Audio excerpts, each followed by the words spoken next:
안녕하세요. 자동차의 모든 것 박진아입니다. 지입차 시작하시는 분들 이 고민 정말 많이 할 거예요. 남들은 어떤 차를 할까? 유일통은 이하나 씨와 함께 얘기 나눠보겠습니다. 안녕하세요. 안녕하세요. 사실 우리가 차뿐만이 아니라 선물을 살 때도 보통 남들은 뭘 많이 사지? 많이 궁금해 하잖아요. 어떤 차들이 있는지부터 한번 먼저 아는 것도 좋을 것 같은데요, 그쵸? 굉장히 많아요.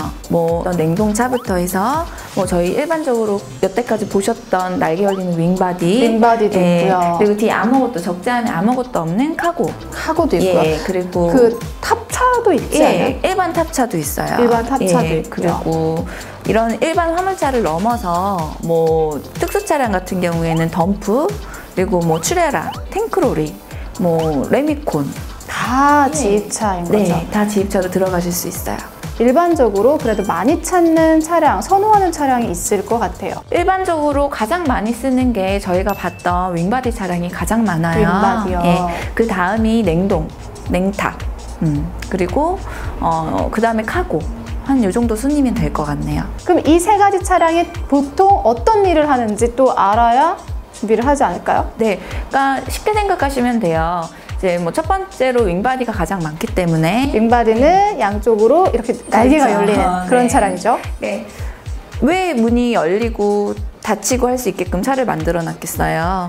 상하차를 하기 쉽게끔 만들어 놓은 차량이기도 하지만, 그리고 젖지 않아야 되는 차들, 비가 오거나 눈이 올 때 이제 물품을 보호할 수 있는 그런 역할을 할 수 있는 차인데, 문제는 상하차를 할 때 지게차 작업을 손쉽게 할 수 있도록 만들어 놓은 차량이거든요. 그럼 좀 무거운 물건들도 많이 있을 수 있겠네요. 그러니까 좀 값비싼 물건들, 그런 물건들 위주로 많이들 쓰고 있고요. 탑차 같은 경우에는 날개가 열리지 않고 탑만 씌워져 있는 경우에요. 수작업, 작은 톤수 5톤 이하에서 수작업이 이루어지는 일들인데, 일반 공산품이라든지 사람이 직접 차에 올라가서 상하차를 해야 되기 때문에 그렇게 무겁지 않은 걸 수도 있고요. 가구 배송 이런 거 할 때도 일반 탑차를 사용한 경우들도 있어요.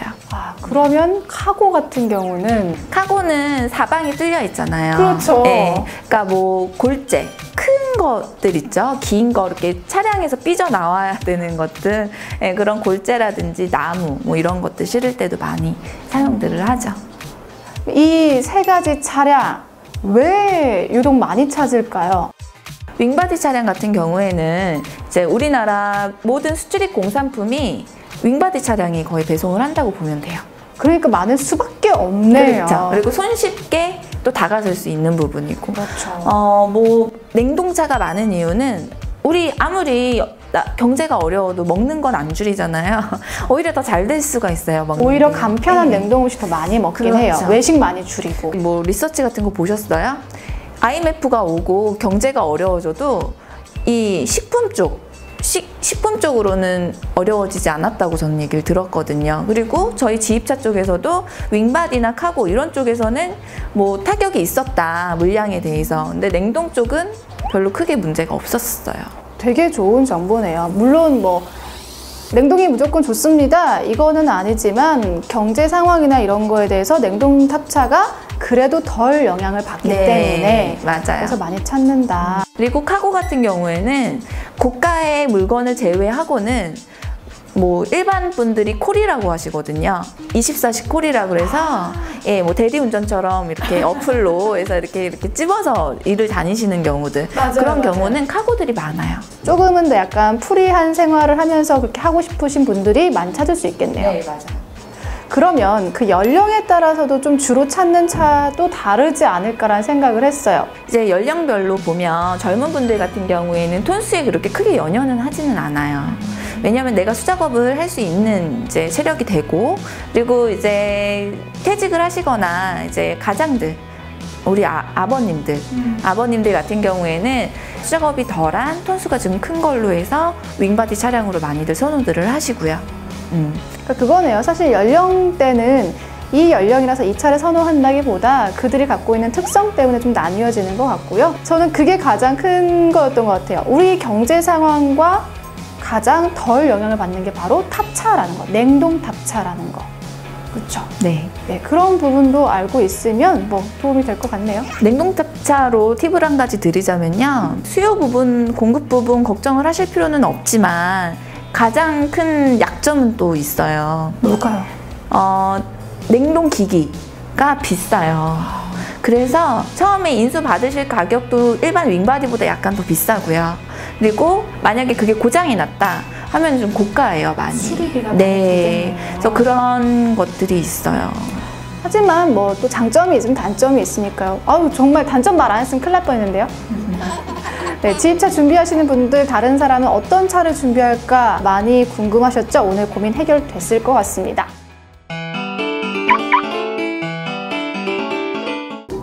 지입차에 대해 고민 있는 분들 많습니다. 저희가 속 시원하게 해결해 드리겠습니다. 오늘의 고민 상담자, 계약서 관련이에요. 계약서. 저희 지입차 방송을 보고 정말로 궁금해서 연락을 주셨어요. 그래서 오늘 그 사연을 갖고 왔는데 40대 중반이시고요. 얼마 전에 한 운수회사에 가서 계약서를 작성하게 됐대요. 근데 작성을 하다가 일어난 일이에요. 작성을 하다가 위수탁 계약서라는 걸 봤대요. 그 단어를 딱 봤는데 이게 뭐지?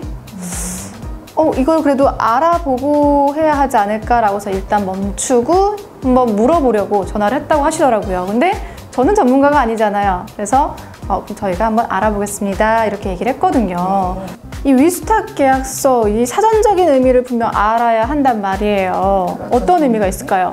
정확하게 말씀을 드리면요. 위수탁 계약은 운수회사와 지입차주와 맺는 계약이에요. 지입차주가 자신의 차량을 이제 운영 관리를 맡기는 거죠. 네, 운수회사에 맡기는데 이제 운수회사는 수탁을 받아서 계약된 업체에서 근무할 수 있도록 하는 계약인 거예요. 이제 한마디로 내 넘버를 너한테 빌려줄 테니 내가 관리해 줄게. 이런 계약인 거죠. 그래서 이런 계약은 통상적으로 보통 보면 1년 계약 자동 연장 시스템이에요. 보통 웬만한 곳은 다 그렇고요. 이제 위수탁 내용에는 차주의 부가세 신고, 환급금의 대행 수탁, 종합소득세 신고 등 뭐 여러 가지 업무가 있는데 이에 따라 지입차주는 운수회사에게 매달 뭐 얼마 이제 금액이 정해져 있어요. 지입료를 지불을 해야 되는 거죠. 뭐 운전을 하시면서 사실 누가 사업을 하셨던 분들이면 상관이 없어요. 뭐 그런 분들은 뭐 개인적으로 세금 관리도 해보셨던 분들도 많이 계시고, 근데 생전 처음 접해보는 분들이 계시거든요. 이건 개인 사업자잖아요. 그렇죠. 예, 그러니까 각종 세금 신고 같은 것도 이 넘버를 가지고 있는 운수회사에서 소속된 운수회사에서 다 관리를 해드리는 거예요. 그러면 나는 뭐 사업도 좀 해봤고 뭐 그런 세금 관련해서 전혀 뭐 걱정이 없다. 난 지입료 안 내고 내가 하겠다. 위수탁 계약서 안 쓸 수도 있는 건가요? 쓰셔야 돼요. 안 쓰면 안 돼요. 법적으로 쓰게끔 정해져 있고요. 예, 그러니까 위수탁 계약서는요, 말 그대로 넘버가 내 게 아니고 법인, 운수회사 거잖아요. 그 넘버를 빌릴게요 라는 약속이거든요. 그리고 그 넘버를 빌림으로써 일어나는 세금 관련 모든 문제들은 회사에서 해줄게 라고 약속을 하는 부분이긴 한데 본인이 하셔도 되는데 굳이 그럴 필요는 없다라는 거죠. 어차피 똑같이 지입료를 내야 하는 상황이기 때문에 위수탁 계약서에 대해서 정말 정확히 알았어요. 그분도 아셨을 것 같습니다. 이번 시간도 우리가 좀 알찬 정보들을 알아봤어요. 어떤 차를 많이 선호할까? 내가 선택하는데 도움이 되겠죠. 그리고 위수탁 계약서가 뭘까? 이거 안 해도 되는데 막 하게 하는 거 아니야? 이런 궁금증 있으셨던 분들 오늘 말끔하게 해결됐을 것 같습니다. 저희는 다음 시간에 또 만나겠죠? 만나야죠. 오늘이요. 사실 영하 15도의 날씨인데 실내라 너무 좋아요. 정말요?